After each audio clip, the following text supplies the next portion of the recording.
More like singing the blues, 'cause I never thought that I'd ever lose your love, dear. Why'd you do me this way?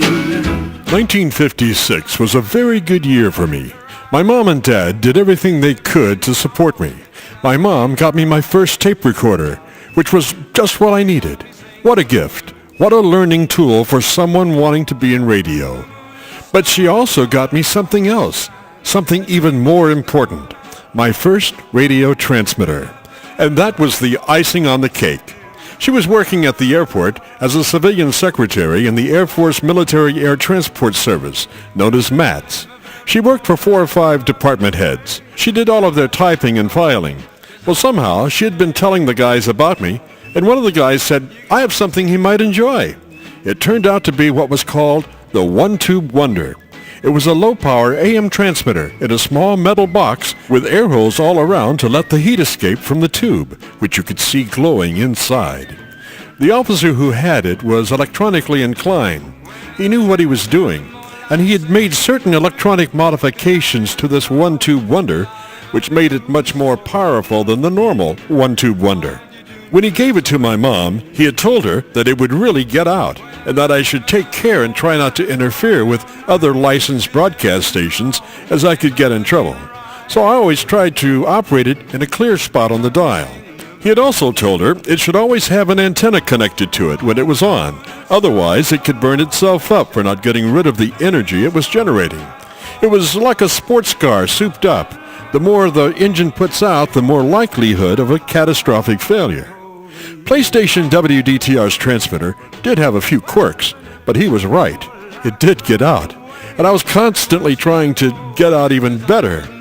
Under the guise of his advice of keeping a good antenna on it, I strung a 300-foot long wire antenna from a 60-foot tall tree to the pump house, which I was using as the studio transmitter site.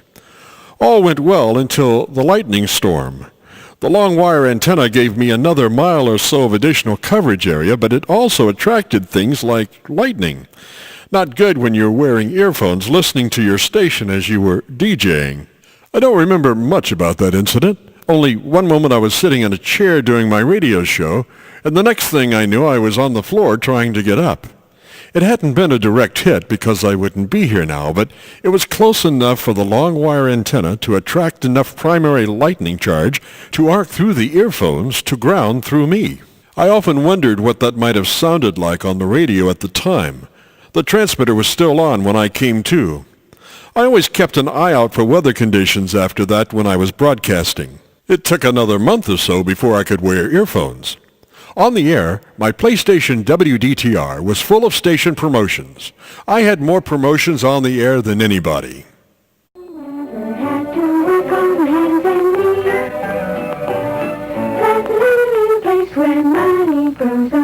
Yes, it's true. Rebel Radio has a treasure tree, and it's located someplace in West Palm Beach. Your job? Find it. Find the tree, and you find the money. $5 is yours for the finding on the Rebel Radio treasure tree. If you find the tree, phone me at Overland 3 2862. Again for you, Overland 3 6862.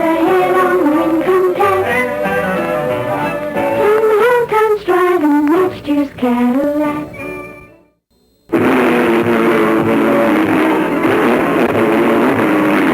Tooling down the highway doing 79. I'm a twin pipe papa and I'm feeling fine. Hey man, dig that. Was that a red stop sign? This is the Rebel Radio Heed Speed Time. If you're speeding, heed it. Remember, speed can kill, and it can kill you at any time. So don't speed. Take it easy on the highways. Watch out. My rod about 8:45. I gotta make a date with that chick of mine. I cross the center line, man, you gotta make time.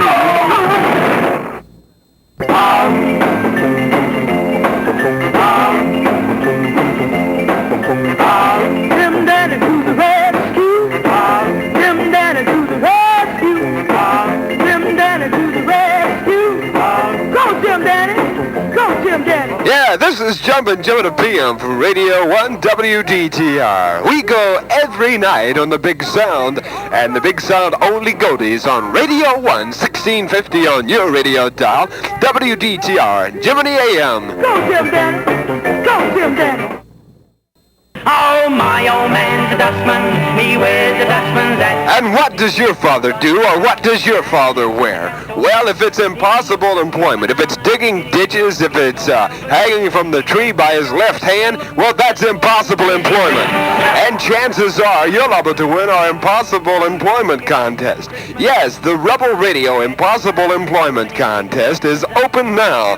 If your father does something that's impossible for employment, write us at Overland 3, Overland 3, 2862, that's our phone number, or write us at Route 1, Box 209, in care of radio station WDTR. And chances are you'll win the Rebel Radio Impossible Employment Contest. I found a police dog in my dustbin. Well, how do you know he's a police dog?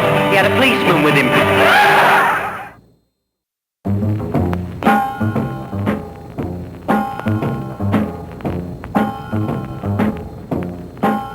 Well, when it comes to popping a natural finger popping, baby, you sure do swing. And when it comes to popping and a natural finger popping, Daddy, you are the king. Baby, you got me beat up and down, inside out and across. That's right, you're the boss. We don't know what to play, really. And if you have a special selection that you would like us to play, write us. This is the Rebel Radio Write-In Contest. That's right, write us here at Route 1, Box 209, Dillman Road, in care of radio station WDTR, and we'll play what you want. Dancing and down on romancing, baby, you are the queen. Man, when push comes to shove, when it comes down to love, you're a horse. And in the middle of the night,